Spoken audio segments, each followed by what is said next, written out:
श्री गुरुदेव दत्त. नमस्ते स्वामी भक्तांनो, स्वामी साथ या चॅनलमध्ये आपले स्वागत आहे. पुढील काही दिवसांमध्ये आपण संपूर्ण श्री नृसिंह सरस्वती चरित्रामृत ऐकणार आहोत. यातील अध्याय 6 नरहरीचा होतो श्री नृसिंह सरस्वती. यासाठी चॅनल सबस्क्राईब करा आणि व्हिडिओ जास्तीत जास्त शेअर करा. नरहरी करंजा गावची सीमा ओलांडून बद्रीवनाला जाणाऱ्या मार्गाला लागला. ईश्वर चिंतन नामस्मरण करत त्याची ती वाटचाल दिनरात्र चालू होती. वाटेत लागणाऱ्या नद्यांवर, जलाशयांवर, विहिरींवर त्रिकाल स्नानसंध्या आदी कर्तव्यकर्मे तो आटपत होता. माध्यांनी कोणा धर्मकर्मनिष्ठ ब्राह्मणांची घरे आढळल्यास 3 अथवा 5 घरी तो भिक्षा याचना करी. ही भिक्षा एका वेळेस पुरेल इतकीच स्वीकारण्याकडे त्याचा कटाक्ष असे. संध्याकाळसाठी अथवा उद्यासाठी भिक्षा साठवण्याचा विचारही त्याच्या मनाला शिवत नसे. द्रव्य व अन्य कोणत्याही प्रकारच्या भेटवस्तू न स्वीकारणे ही तर त्याची प्रतिज्ञाच होती. त्या 8 वर्षीय मुलाचे रात्री स्मशानात झाडाखाली अत्यंत निर्भय वृत्तीने सुखाने शयन होई. अशा प्रकारे वाटचाल करीत करीत तो वेदप्रसिद्ध क्षीरक्षेत्र काशी येथे पोहोचला. प्रत्येक मानवाचा, त्यातही विशेषतः ब्राह्मणांचा दैनंदिन आचार धर्म कसा असावा याबाबतचे संपूर्ण मार्गदर्शन आपल्या धर्मशास्त्रांनी सुस्पष्टपणे दिले आहे. प्रत्येक आश्रमात असताना त्या आश्रमातील कर्तव्ये कोणती, त्यांचे पालन कसे करावे, त्या पालनात काही प्रमाद झाल्यास प्रायश्चित्तार्थ काय करावे, पालनात उद्भवणाऱ्या संभाव्य समस्यांना तोंड कसे द्यावे, विशिष्ट असामान्य परिस्थितीत पर्याय म्हणून काय करावे वगैरे बाबत परिश्रमपूर्वक विचार करून आपल्या ऋषीमुनींनी या धर्मशास्त्रात कोणताही विषय अस्पर्शित, अनुत्तरित अथवा निसंदिग्ध ठेवलेला नाही. काशी क्षेत्रीच्या मणिकर्णिका घाटावरील पुराण प्रसिद्ध श्री काशी विश्वेश्वराच्या मंदिरानजीकच आपला मुक्काम ठेवून नरहरीने ब्रह्मचर्याश्रमास आदर्शवत ठरेल अशा जाज्वल्य तपश्चर्येस सुरुवात केली. त्याचा तेथील दिनक्रम वाखाणण्यासारखा होता. भल्या पहाटे पहिल्या प्रहरी तो उठायचा. सौज मुखमार्जन आटोपल्यावर गंगे स्नान करायचा. भस्मधारण, संध्यावंदन आटोपून श्री काशी विश्वेश्वराचे दर्शन घ्यायचा. मग तेथेच थोडा एकांत मिळेल अशी जागा पाहून अनुष्ठानाला बसायचा व ध्यानधारणा करायचा. त्या बालवयातच अष्टांग योग साधनेत तर कैक वर्षांची साधना गाठी असलेल्या एखाद्या तपस्व्यालाही लाजवेल इतपत तो तरबेज झालेला होता. हे ज्ञान त्याने केव्हा कोणाकडून प्राप्त केले ते एक परमेश्वरच जाणे. एकदा का तो ध्यानधारणेस बसला की तासनतास त्याचे शरीर हालत नव्हते की डोलत नव्हते. माशी अंगावर बसलेली त्याला जाणवत नव्हती किंवा मुंगी चावलेली त्याला कळत नव्हती. तो त्यावेळी देहशुद्धीत नसायचाच. त्याच्या या भावविश्वातून या संसारिकांच्या विश्वात आल्यावर माध्यान्ह झालेली दिसली तरच तो भिक्षेसाठी झोळी घेऊन 3 घरे फिरायचा. भिक्षेची वेळ टळलेली असल्यास श्री काशी विश्वेश्वराच्या पायावरील तीर्थाचा आश्रय तो मोठ्या समाधानाने घ्यायचा. त्या काशी क्षेत्री संन्याशांचे, तपस्व्यांचे, ऋषींचे अनेक मठ आहेत. या मठातून दररोज संध्याकाळी साधारणतः दुपारचे 3 पासून संध्याकाळी 7 पर्यंत विद्वत सभा भरतात. ज्ञान साधनेचा एक भाग म्हणून त्यात वेद, उपनिषदे, पुराणे यांच्यावरील चर्चा, प्रवचने आदी कार्यक्रम होतात. आमचा हा बालयोगी या सभांना आवर्जून हजेरी लावायचा. पोर आहे, आज कुतूहलापोटी आला असेल म्हणून पहिल्यांदा त्याच्या उपस्थितीकडे दुर्लक्ष करणारे विद्वान, संन्याशी, तपस्वी 8-10 दिवसातच त्याचा चर्चेतील वादविवाहातील सहभाग पाहून इतके बदलले की पुढे त्याच्या उपस्थितीचे वाट पाहू लागले. त्याला खास निमंत्रण देऊ लागले. वेद, उपनिषदे, पुराणे वगैरेवरील त्याचे त्या वयातील प्रभुत्व पाहून ते सर्व आश्चर्याने थक्क झाले. उभ्या काशीत तर सोडाच, पण साऱ्या भारतवर्षात याच्या तुलनेत कोणी उभा राहू शकणार नाही. या समहाच असे ते साऱ्या भारतभर कीर्ती गाजवलेले विद्वान, तपस्वी, ब्रह्मज्ञानी, ज्येष्ठ संन्यासी म्हणू लागले. हा बालयोगी आपल्या 4-6 महिन्यांच्या वास्तव्यात तेथील सामान्य जनांच्या कौतुकाचा, आदराचा व वंदनाचा विषय ठरला. मोठमोठ्या तपस्व्यांचे, साधू संन्याशांचेही लक्ष त्याने वेधून घेतले. ध्यानधारणेत, योग साधनेत असामान्य पारंगता तर त्याला प्राप्त झालेली होतीच, शिवाय वेद, पुराणे, उपनिषदे यांचा परिपूर्ण सखोल अभ्यासही त्याने केलेला दिसत होता.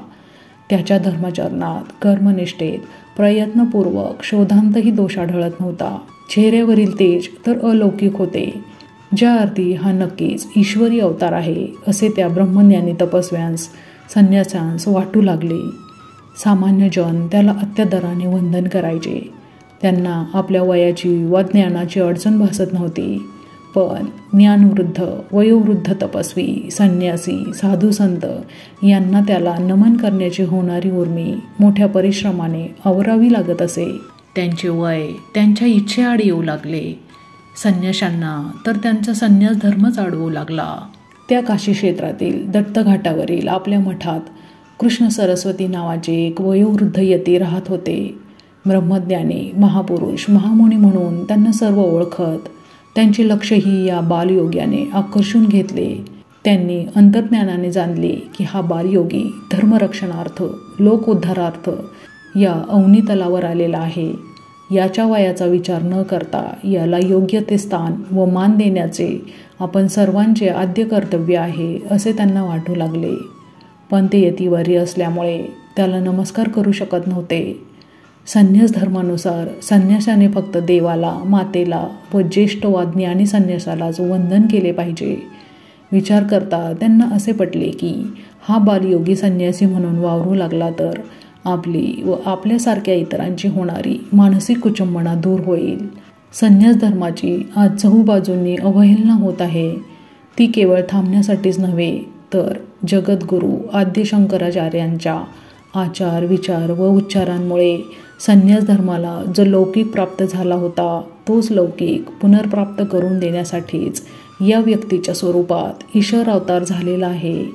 तेव्हा आता याला संन्यास घेण्यास प्रवृत्त करणे हे आपले कर्तव्य जाणून त्यांनी त्या काशी क्षेत्रातील सर्व संन्यासी, तपस्वी, साधू संत यांना एकत्र आणले व आपले विचार त्यांच्यासमोर व्यक्त केले. त्या सर्वांच्या मनीही तसेच विचार घोळत होते. म्हणून लागलीच सर्वांनी मिळून त्याची भेट घेण्याचे ठरविले. या निर्णयानुसार कृष्ण सरस्वती यांच्या नेतृत्वाखाली सर्वजण त्या बालयोग्याकडे जाण्यास निघाले. तेथे पोचल्यावर कृष्ण सरस्वतींनी सर्वांच्या वतीने नरहरीस संन्यास धर्म स्वीकारण्याची विनंती केली. ही विनंती करण्यामागची कारण परंपरा त्यास सांगितली. ही विनंती मान्य केल्याने संन्यास धर्माचे केवळ रक्षणच नव्हे तर त्या धर्मास पूर्वापरीचा लौकिक कसा पुनर्प्राप्त होईल याची जाणीवही त्यास दिली. शेवटी पुन्हा एकदा सर्वांच्या विनंतीचा मान राखण्याची नरहरीस विनम्र विनंती केली. नरहरीने त्या सर्वांची विनंती मान्य केली. संन्यास दीक्षा ही गुरुदेवांकडून घ्यायची असते. नरहरी तर ईश्वर अवतारच, मग त्याला आणि गुरु कशाला अशी शंका मनात आणू नका. प्रत्यक्ष ईश्वराला गुरुची जरुरी असते. तसे नसते तर प्रभू रामचंद्रांनी वशिष्ठ मुनींना गुरु केले नसते. भगवान श्रीकृष्णांनी सांदीपनीचे शिष्यत्व पत्करले नसते. ज्ञानदेवांनी निवृत्तीनाथांचा आपले गुरु म्हणून आधार घेतला नसता. अशी अनेक उदाहरणे देता येतील व सुज्ञ लोकांना माहीतही असतील. तेव्हा नरहरीने श्रीकृष्ण सरस्वती यांचे चरण धरून माझा शिष्य म्हणून स्वीकार करून मला उपकृत करा अशी त्यास विनंती केली. कृष्ण सरस्वतींनी त्याला आपल्या पोटाशी धरले व म्हणाले, तुझ्यासारख्याचा गुरु होणे हे तर परमभाग्यच. तुझे शिष्यत्व मी पत्करावे अशी तुझी योग्यता आहे. पण या पृथ्वीवरील लोकव्यवहारात सुरळीत चालण्यासाठी धर्मशास्त्रकारांनी विचारपूर्वक जी सुयोग्य बंधने लादली आहेत त्यास बगल द्यायची नसते. भावनेपेक्षा कर्तव्य श्रेष्ठ असते. म्हणूनच मी ही तुझी विनंती मान्य करतो व तुझा अत्यानंदाने शिष्य म्हणून स्वीकार करतो.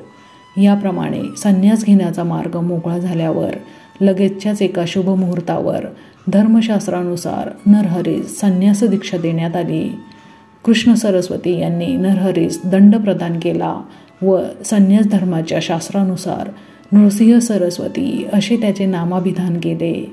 सर्व उपस्थितांनी गुरुदेव यतिवर्य श्री नृसिंह सरस्वती स्वामी महाराज की जय, यतिवर्य कृष्ण सरस्वती स्वामी महाराज की जय अशा गगनभेदी गर्जना केल्या. सर्वत्र आनंदी आनंद झाला. सर्वांनी या नव्या यतिवर्यास विनम्र भावाने वंदन केले.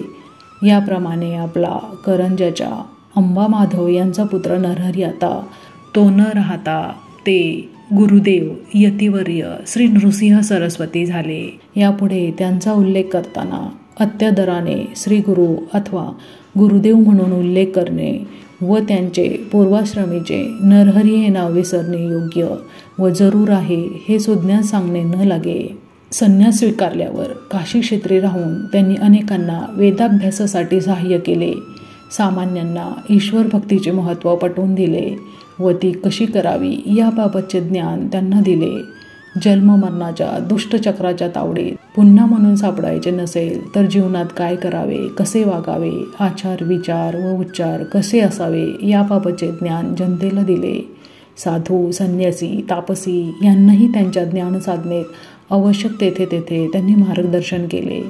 अशा प्रकारे ज्ञानोद्धाराची, लोकोद्धाराची व धर्मोद्धाराची कामे करीत काही काळ काशीत घालवल्यावर आपले गुरु यतिवर्य श्रीकृष्ण सरस्वती यांची अनुज्ञा घेऊन श्रीगुरूंनी काशी क्षेत्राचा निरोप घेतला. त्यांच्या संगतीत राहिल्याने प्रतिदिनी आपल्या ज्ञानात वाढ होईल या श्रद्धेने अनेक जण त्यांच्या समवेत भ्रमंतीस निघाले. अनेक तीर्थांना भेटी देत देत ते बद्रीवनात पोहोचले. तेथे काही काळ घालवल्यावर ते पुढील प्रवासास निघाले व फिरत फिरत गंगासागर संगमी म्हणजेच कलकत्त्याजवळ आले. तेथून पुढे प्रयागला गेले. तेथे त्यांस माधव नावाचा एक ब्राह्मण भेटला. तो ज्ञानी तर होताच, त्याशिवाय वैराग्य यांचा त्याने स्वेच्छेने स्वीकार केला होता. त्याचे आचरणही शुद्ध होते व तो धर्मकर्मनिष्ठ होता. त्याच्या इच्छेनुसार श्रीगुरूंनी त्याला संन्यास दीक्षा देऊन त्याचे नाव माधव सरस्वती ठेवले व त्याला आपला शिष्य केले. पुढे हा श्रीगुरूंचा पट्टशिष्य झाला. काही काळानंतर श्रीगुरू गंगासागर संगमावरून पुढील यात्रेस निघाले. सोबत भक्त व शिष्य समुदाय होताच. अनेक तीर्थांस व क्षेत्रांस भेटी देत देत त्यांचा अथक प्रवास चालूच होता. जाता जाता लोकोद्धारही होत होता व शिष्य समुदाय भक्त समुदायही वाढत होता. अशा प्रकारे फिरत फिरत ते आता दक्षिणेकडे सरकले. निरनिराळ्या वेदप्रसिद्ध पुराणप्रसिद्ध क्षेत्रांना तीर्थांना भेटी देण्यात व मन रमेल तेथे काही काळ वास्तव्य करण्यात त्यांना मनस्वी आनंद होत होता.